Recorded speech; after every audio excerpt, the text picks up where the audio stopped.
Hi everyone, I'm Teacher Minette from ChrisAmericas.com, where we help you to level up and show the world the best version of yourself. Welcome to another thrilling episode where we turbocharge your English skills. Today's mission: to master verbs and fast. Ever wondered why verbs are the superheroes of the English language? We're about to dive into a world where verbs are the action stars of every sentence. Let's start with the basics. What is a verb? In simple terms, verbs are action words. They are like the engines of sentences, driving the action forward. Think about run, jump, think, believe.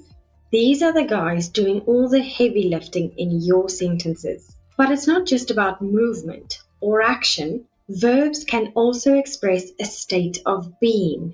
Words like am, is, and are the silent heroes, which are often overlooked but very crucial. Without verbs, sentences would be lifeless lists of nouns. Imagine saying I home instead of I am home. Sounds weird, right? That's the verb magic for you. Let's look at action verbs and how they influence the meaning of a sentence. Action verbs are words that express an action or a state of being. Let's explore some dynamic examples. Action verb number 1, run. Run is an action verb that signifies movement. Whether it's a sprint, jog, or marathon, this verb is all about kinetic energy. Action verb number 2, leap. Leap suggests a powerful and enthusiastic jump. Imagine leaping over hurdles or leaping into a new adventure. Action verb number 3, dance. Dance is a verb that embodies rhythm and expression. From salsa to hip hop, it's all about moving to the beat. Action verb number 4, explore. Explore takes us on a journey of discovery. It's about venturing into the unknown, whether it's a new place or a new idea. And lastly, action verb number 5, create. Create is an action that brings something new into existence. It could be art, a story, or even a delicious dish in the kitchen. Now, let's use these action verbs in dynamic sentences for you to get a better feel of their energy. She ran a marathon last weekend, showcasing her determination and endurance. The dancer leaped gracefully across the stage, captivating the audience with every movement. They explored ancient ruins, uncovering the mysteries of a bygone era. The chef created a masterpiece in the kitchen, delighting everyone with a culinary work of art. Now it's your turn. In the comments, share a sentence using one of our dynamic action verbs. Let's see the creativity and the energy that you can bring to the language. Next up, we are looking at stative verbs. Stative verbs describe states, conditions, or feelings, capturing the essence of being. Unlike action verbs, they don't show dynamic actions. Let's explore with some relatable examples. Love is a stative verb that expresses a deep emotion. It describes a state of affection and connection, like when you love spending time with your family. Believe reflects a state of conviction or faith. For instance, you might believe in the power of positive thinking. Own signifies possession and the state of having something. You might own a treasured book or your favorite pair of shoes. Understand represents a mental state. It's that moment when things click and you comprehend a concept or idea. Prefer captures the state of liking one thing more than another.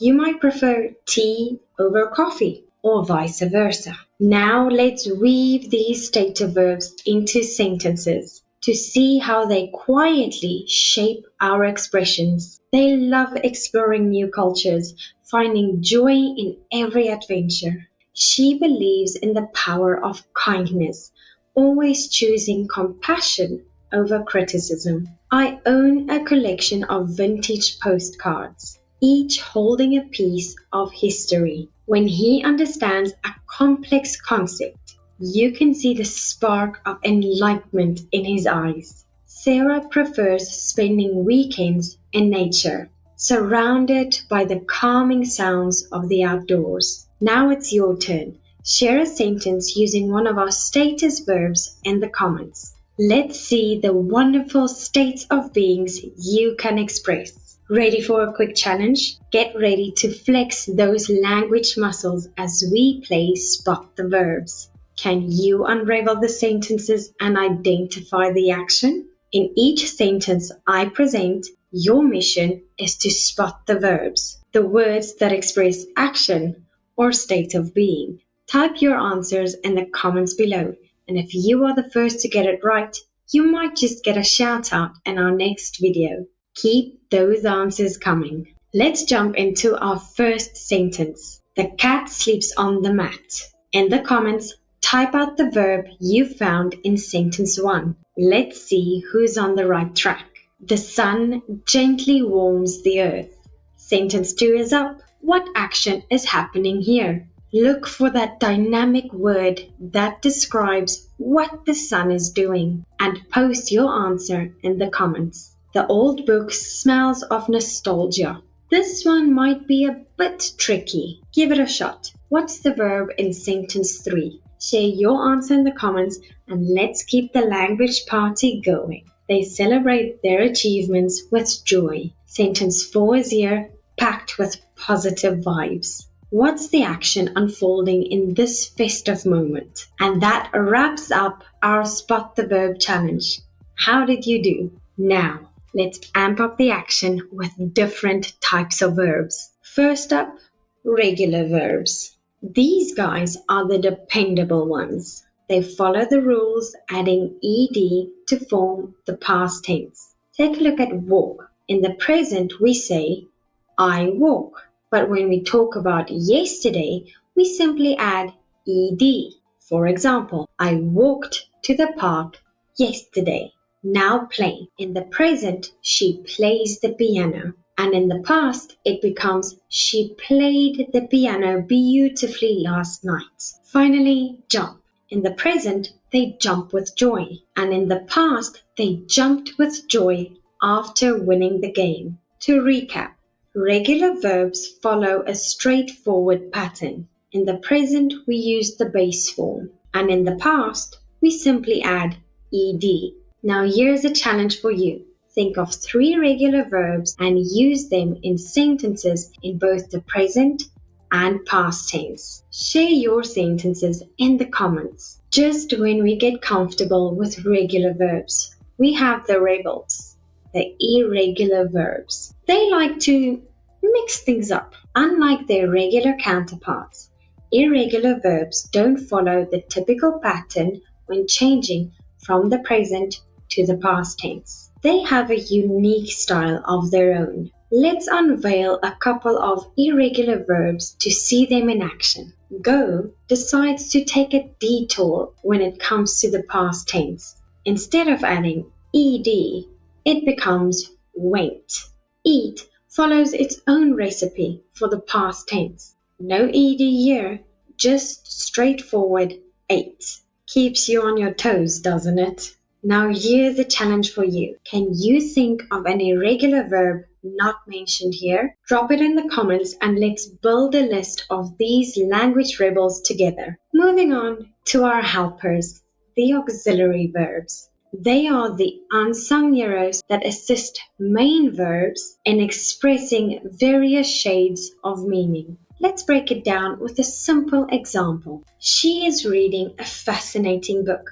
In this sentence, is our auxiliary verb. It teams up with the main verb reading to indicate the ongoing action. Auxiliary verbs often help convey tense, aspect, or mood in a sentence. I'm singing my favorite song. In this sentence, am is our auxiliary verb indicating the ongoing action. Auxiliary verbs come in different forms like be, have, and do. These powerhouses help us construct various tenses and forms in English. He has finished his homework. In this example, has acts as an auxiliary verb, indicating the completion of an action. It works seamlessly with the main verb finished. Now, let's make this interactive. In the comments, share a sentence using an auxiliary verb. It could be about your day, your favorite activity. Just get creative. Lastly, we have modal verbs. They are special verbs that express ability, possibility, necessity, or permission. They add a touch of flexibility and shades of meaning to our sentences. Here are some common modal verbs. Each brings its unique flavor to a sentence. Let's see them in action. She can speak 3 languages fluently. Can showcases ability. It tells us that she has the skill to speak multiple languages. Pretty cool, right? You must submit your assignment by Friday. Must conveys necessity. It's not a choice, it's something you need to do. The pressure is on. It may rain later, so bring an umbrella. May hints at possibility. There's a chance of rain, so it's wise to be prepared. Now it's your turn. Can you complete this sentence? If I had more time, I learn a new instrument. Share your answer in the comments. Now, let's shift gears to verb conjugation, a secret to fluent English. It sounds fancy, but it's just about changing the verb form to match the tense and the subject. Take the verb to walk. I walk, you walk, but he or she walks. Notice that little s we add for he or she? That's conjugation in action. But beware of common pitfalls, especially with irregular verbs. Fly becomes flew, not flied. And run, that's ran in the past tense, not runned. Verb conjugation is like the heartbeat of a sentence. It gives it rhythm and structure. However, it's easy to stumble into some common traps. Let's explore how to avoid them. Always double check that your verb agrees with your subject in number and person. Singular subjects go with singular verbs, and plural subjects go with plural verbs. For example, he go to the store should be he goes to the store. When telling a story or describing events, maintain consistency in verb tenses. If you start in the past, stick with the past throughout. For example, I will visit my friend yesterday should be I will visit my friend tomorrow. Irregular verbs have their own rules, and memorizing them is key. Keep a list handy and practice, practice, practice. I goed to the party last night. Should be I went to the party last night. A little practice and you'll be conjugating like a pro in no time. All right, grammar gurus, let's put this into action. How do verbs play out in real life? Think about telling a story. The verbs you choose can make your tale thrilling or soothing. In professional emails, verbs convey your message's tone. Suggest is softer than demand, right? And in daily chit-chat, verbs are your flavor. They add spice to your conversations. Let's take a line from a famous movie. I'll be back. Simple, yet the verb be sets the stage for a grand return. Verbs aren't just grammar. They are the essence of expression. We've raced through the dynamic world of verbs, from the basics to the practical uses. Remember, mastering verbs is your ticket to expressive and effective English. Keep practicing and soon you'll weave words like a seasoned wordsmith. If you enjoyed this verb voyage, smash the like button, share this video with your fellow language learners, and hit subscribe for more exciting grammar adventures. Got a verb question or a grammar topic you want us to cover next? Drop it in the comments below. Your feedback is our fuel. Before you go, let's play one last quick game. I'll say a sentence in the present tense and you convert it to the past tense. The dog chases the ball. Ready, set, comment. The best transformations will get a mention in our next video. Let's see those verbs in action. I'll see you in our next video. If you want to learn more, go to our website, chrisamericas.com. Bye.